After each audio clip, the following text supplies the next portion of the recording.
Assalamualaikum semuanya. Terima kasih buat kawan-kawan yang telah mengklik video ini. Dan selamat datang pada segmen Mirror Misteri dan Horror.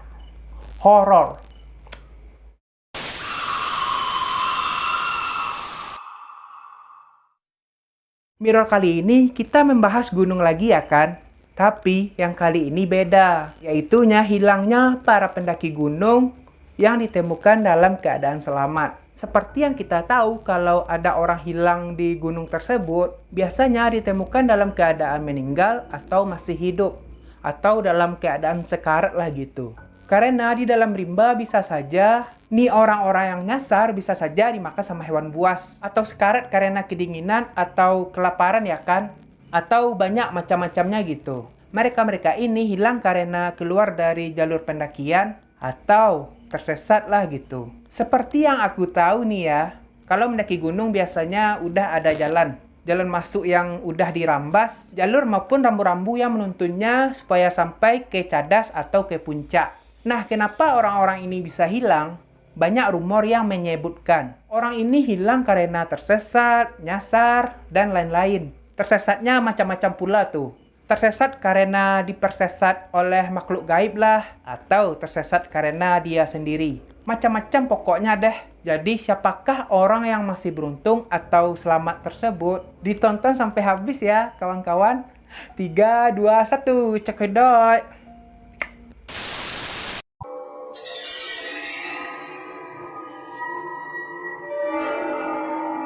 Cerita yang pertama ini dialami oleh seseorang yang bernama Afrizal. Sama kayak nama adikku. Nama lengkapnya Afrizal Putra Martian, usianya 16 tahun pada saat itu. Afrizal hilang selama 31 jam di Gunung Guntur, Kabupaten Garut, Jawa Barat. Dia baru ditemukan dalam keadaan telanjang, tapi masih pakai sempak lah gitu. Dalam keadaan linglung juga, ia ditemukan di sumber mata air sama penjaga parkiran motor di sana. Nah, ceritanya Afrizal mendaki gunung tuh bersama 4 temannya. Mereka ini mulai mendaki Jumat siang sekitar jam 14.30 tanggal 3 Juli tahun 2020. Mendakilah mereka tuh kan. Setelah 2,5 jam mendaki, Afrizal bersama teman-temannya sampai di pos 3 di Gunung Guntur pada pukul 17.00 WIB atau jam 5 sore lah. Mereka kemudian memutuskan istirahat dan menginap di sana. Seperti kebiasaan para pendaki, mereka ini makan, begadang, ngobrol-ngobrol sampai jam 2 dini hari. Sehabis itu mereka tidurlah ya kan. Nah, pada jam 5 pagi salah satu temannya Afrizal ini terbangun. Dia lihat dong teman-temannya. Ternyata si Afrizal ini sudah tidak ada bareng mereka. Dalam keadaan masih santai. Mungkin mereka pikir ya paling buang air. Tapi udah beberapa jam masih nggak balik-balik. Hari udah terang juga ya kan. Jadi kawan-kawannya ini masih menunggu nih sampai jam 11 siang. Pada jam itu pula kawan-kawan Afrizal ini memutuskan untuk turun duluan dan menunggunya di pos 1. Udah nunggu sampai sore di pos 1, Afrizal ini masih belum kelihatan. Pendaki-pendaki lain aja yang kelihatan lalu lalang gitu. Lalu pada akhirnya mereka melaporkan kehilangan Afrizal tersebut ke orang tuanya dan orang-orang di sana gitu. Jadi Afrizal mendaki tanggal 3 Juli, pada tanggal 4 Juli dinyatakan hilang. Dicarilah tuh Afrizal, ada TNI, ada Polri, Basarnas, BPBD, dan masyarakat sekitar. Termasuk temannya ikut juga membantu nih untuk mencari Afrizal yang hilang. Sampai tanggal 5 pencarian masih dilakukan.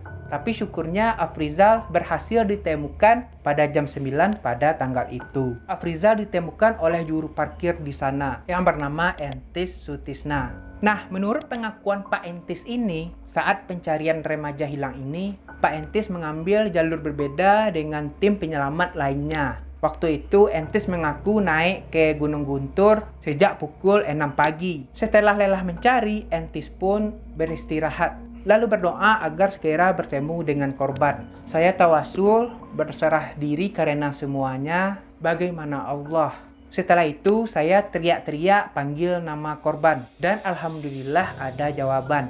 kata Pak Entis ini. Lalu beliau segera mencari sumber suara tersebut dan akhirnya menemukan korban di sumber mata air dekat batu besar, tapi dalam keadaan telanjang. Hanya menggunakan celana dalam, tapi dalam keadaan linglung gitu. Dan juga keadaannya lemas. Pak Entis segera memberi pakaian dan sembari menanya nama korban. Entis pun merasa lega setelah mengetahui korban ini adalah pendaki yang dicari. Lalu si Entis ini langsung memeluknya dan segera dievakuasi. Nah, sedangkan menurut Afrizal ini tidak tahu kenapa sampai di situ.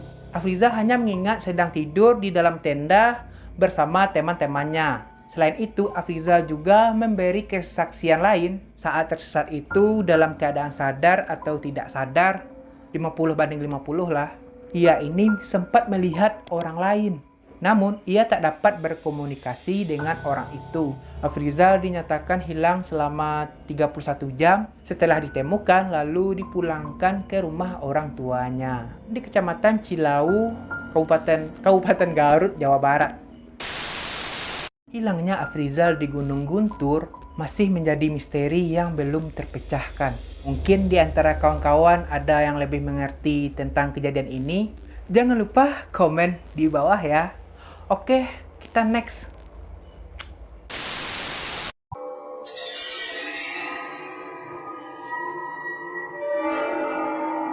Nah, kali ini ada kisah pendaki asal Jepang yang tersesat di Gunung Sibaya. By the way, soal Gunung Sibaya merupakan salah satu gunung aktif di Tanah Karo, Sumatera Utara. Lebih tepatnya di Desa Semangat Gunung, Kecamatan Merdeka, Kabupaten Taro. Bukan hanya turis lokal yang tertarik dengan gunung ini.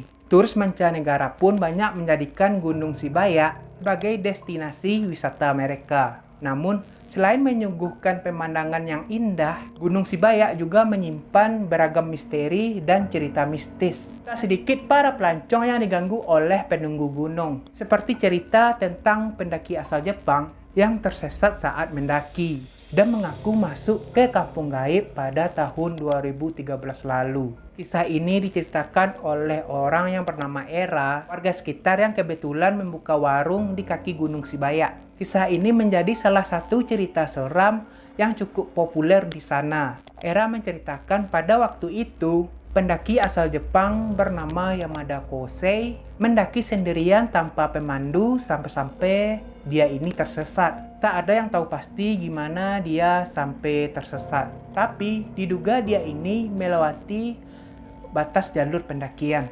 yaitunya ke kawasan Gunung Sibaya yang jarang dilalui pendaki ataupun warga. Ibaratnya keluar jalur lah gitu. Nah, karena turis ini nggak kunjung turun, warga setempat akhirnya meminta bantuan kepada tim Basarnas Sumut untuk mencari keberadaan turis Jepang tersebut. Yamada dinyatakan hilang sejak mendaki Gunung Sibaya pada hari Rabu tanggal 6 Maret 2013. Lalu ditemukan tim SAR pada hari Sabtu tanggal 9 Maret 2013 pada sore hari di hutan belakang Gunung Sibaya. Namun tim tidak bisa langsung melakukan evakuasi karena kondisi medan yang curam dan cuaca yang tidak mendukung. Hujan, kabut, dan mulai gelap gitu. Tapi syukurnya Yamada ditemukan dalam keadaan tidak gila. Dia ini waras dan sadar. Lalu dia ini turun bisa berjalan dan dievakuasi di bawah saja. Saat diinterogasi, turis Jepang tersebut mengatakan bahwa dirinya mencoba mencari sumber air panas sampai pada akhirnya dia masuk ke perkampungan warga. Namun tidak ada satupun yang mengubrisnya gitu. Kayak didiamin aja gitu kan. Turis itu bilang kalau warga di kampung itu kakinya terbalik dan bertubuh kerdil. Dia sendiri tidak tahu kalau itu adalah perkampungan makhluk halus menurut warga sana. Nah, pas di dalam kampung itu, pendaki asal Jepang ini mencoba masuk ke dalam pasar tradisional.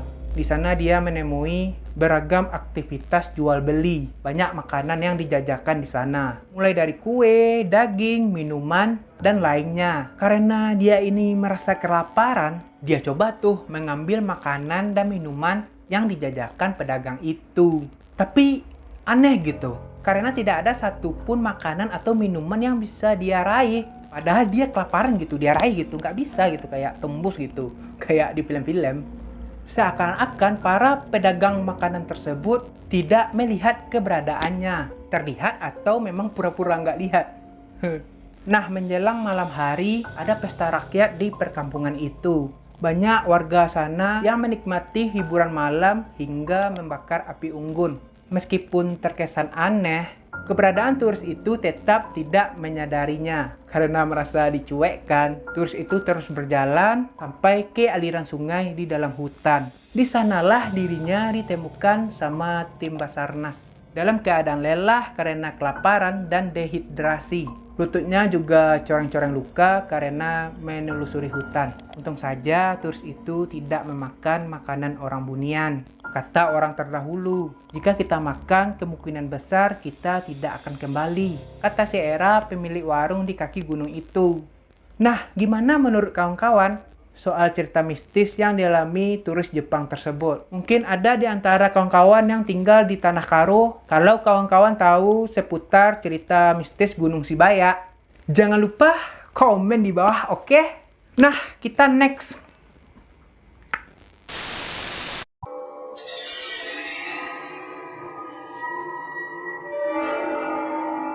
Nah, cerita yang ketiga atau yang terakhir dalam konten kali ini adalah tersesatnya 7 pendaki yang masih remaja dan anak-anak di Gunung Lawu. Yaitunya yang paling kecil Angger Abdul 9 tahun, Sasyati Satsuni 11 tahun, selanjutnya Revi, Maya, Rizai, Puput, Gabriel, kelimanya itu umurnya itu 18 tahun. Nah, ceritanya anak-anak ini mengisi liburan akhir pekan dengan mendaki Gunung Lawu. Kebetulan di antara anak-anak itu ada yang sudah sering mendaki Gunung Lawu. Akhirnya pada Sabtu sore tanggal 25 Juli 2015 berangkatlah tuh dari Solo menuju posko Cemoro Kandang. Namun memang saat naik ini, mereka ini tidak minta izin ke pengelola di kawasan Cemoro Kandang. Karena tempat mereka naik ini biasanya dijadikan sarana wisata keluarga. Jadi orang-orang yang lihat berpikir palingan anak-anak itu pergi main ke sisi hutan gitulah. Padahal mereka ini naik gunung, mau ke puncak gitu. Tapi itu kan bukan jalurnya ya. Atau gimana? Aku kurang tahu. Kemudian sekitar pukul 16.00 WIB atau jam 4 sore, ketujuh anak naik ke puncak Lawu melalui pos Cemoro Kandang. Lah, pergi mereka kan. Nah, pas udah beberapa hari mereka ini belum juga balik. Yang seharusnya mereka ini sudah turun pada hari Minggu sore. Tapi puncak hidung mereka juga nggak kelihatan. Jadi ada seorang ibu bernama Ibu Suryanti. Ada 3 orang anaknya yang ikut kelompok pendakian itu. Yaitunya Angger 9 tahun, Sasyati 11 tahun, Revi 18 tahun. Nah, pokok 3 anak orang itu anaknya Ibu Suryanti ini. Jadi ibu ini menunggu anaknya sampai hari Senin pada tanggal 27 Juli 2015. Tapi belum ada juga tanda-tanda dari ketiga anaknya dan 4 temannya untuk turun. Khawatir terjadi apa-apa, ya namanya seorang ibu ya kan. Lantas Ibu Suryanti meminta bantuan kepada tim SAR untuk mencari ketiga anaknya itu termasuk teman-temannya. Nah, gara-gara itu, pendakian Gunung Lawu ditutup sementara. 100 anggota tim penyelamat bergerak, dibagi menjadi beberapa tim untuk melakukan pencarian. Dan setelah 5 hari pencarian, serius lama kali, 5 hari mereka hilang. Bukan 5 hari sih, 7 hari mereka hilang ya kan. Di hari Rabu pada sore harinya mereka berhasil ditemukan. Mereka ini tidak jauh dari warung Mbok Yem di puncak Lawu. Sebagai catatan, warung Mbok Yem ini adalah warung milik warga yang ada di puncak Lawu. Kawan-kawan yang pernah mendaki Lawu mungkin tahu ya warung Mbok Yem ini ya kan. Oh ya, FYI mereka ini tersesat di sekitar puncak. Jadi katanya mereka ini tersesat mengelilingi puncak gitu. Pada saat ditemukan, mereka ini sedang kebingungan mencari jalan pulang. Dan syukurnya dalam keadaan selamat. Tapi keadaan mereka ini kelelahan.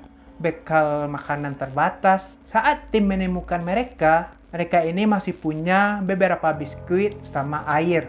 Padahal di satu sisi cuacanya itu ekstrim dingin pada musim panas itu. Di antara mereka kan ada anak yang masih 9 tahun tuh. Ini anak Ibu Suryanti tadi ya kan. Angger kalau nggak salah namanya. Malahan anak yang 9 tahun itu yang paling sehat. Dan yang lainnya malah kelihatan capek. 7 pendaki remaja dan anak ini kemudian dievakuasi ke bawah. Mereka cukup mengagumkan selama tersesat. Dan tetap kompak, tidak bercerai-berai gitu. Di antara mereka bahkan sampai ada yang meminta sate landak kepada tim gara-gara kelaparan. Jadi tim membelikannya di Tawangmangu. Ya habis itu baru deh dipulangkan ke orang tua mereka. Sempat juga melakukan pengecekan kesehatan mereka ke RSUD Karanganyar. Sementara anak ketiga Suryanti yang bernama Enjer itu, anak yang paling kecil dari ke-7 orang itu, mengatakan sudah 2 kali mendaki Gunung Lawu. Pertama dilakukan pada waktu pergantian tahun 2015, kemudian yang kedua pas mereka hilang ini gitu. Pas mereka mendaki itu ya kan, mereka ini sampai nih ke puncak Lawu, mendirikan tenda lalu bermalam di puncak itu. Pada waktu turun sempat bingung, saya melihat di bawah itu ada perkotaan, lalu saya turun nih. Semakin saya turun nih, ternyata itu jurang. Kemudian naik lagi ke Serdang Derajat, kata si Enjer ini. Nah, pas inilah mereka ini tersesat. Angger mengaku sempat meminta tolong kepada orang, namun teriakan mereka ini tidak didengar sama pendaki lain. Pendaki yang lewat itulah nggak terdengar sama mereka. Padahal saat itu dirinya bersama dengan saudara dan temannya melihat banyak para pendaki yang melintas. Jadi menurut kalian mereka ini kenapa gitu? Padahal di antara mereka udah ada yang sering mendaki gunung, tapi kenapa mereka ini bisa tersesat di gunung itu? Gimana menurut kalian? Mungkin ada di antara kawan-kawan yang pernah tersesat di Gunung Lawu? Jangan lupa komen di bawah, oke? Pernah tersesat, ya Allah. Oh enggak, bukan pernah tersesat sih, mungkin kalian pernah dengar. Komen di bawah, oke? Nah, itu kisah kontenku kali ini. Gimana pendapat kawan-kawan seputar orang tersesat di gunung itu? Yang pertama di Gunung Guntur ya, yang kedua Gunung Sibaya, yang ketiga Gunung Lawu. Gimana pendapat kalian? Jangan lupa komen di bawah, oke? Yang mana paling menarik menurut kalian? Komen juga di bawah, oke? Gak tau aku harus ngomong apa. Serius capek kalau filming kayak gini sih. Ya bahasa masih belepotan atau nggak tahu deh. Apa lagi ya? Ya soal kebenaran kisah ini aku nggak bisa memastikan ini asli, cuman ini kan cerita atau kisah dari mulut ke mulut ya. Ya jadi ada artikelnya gitu kan dibuat sama orang, jadi aku buatlah atau aku simpulkan versi aku sendiri. Bukan dari artikel atau blog orang saja, tapi dari artikel berita juga tentang fakta kejadian itu gitu. Gimana itu bisa terjadi, gimana ceritanya aku juga ada ambil dari berita, jadi yang dari YouTube juga ada. Ya gitulah. Itu tergantung kalian, kalau percaya boleh, yang kagak ya udah gitu. Ini hanya konten hiburan. Lah nggak tahu aku harus ngomong apa. Lah langsung aja penutupan. Terima kasih buat kawan yang telah nonton video ini sampai habis. Jangan lupa kasih like-nya kalau kalian suka, dan bagi yang belum subscribe jangan lupa subscribe dong, dan nyalakan notifikasinya biar kawan-kawan semua update info video terbaru dari channel aku. Oke, dan sampai jumpa di sini di video selanjutnya. Bye.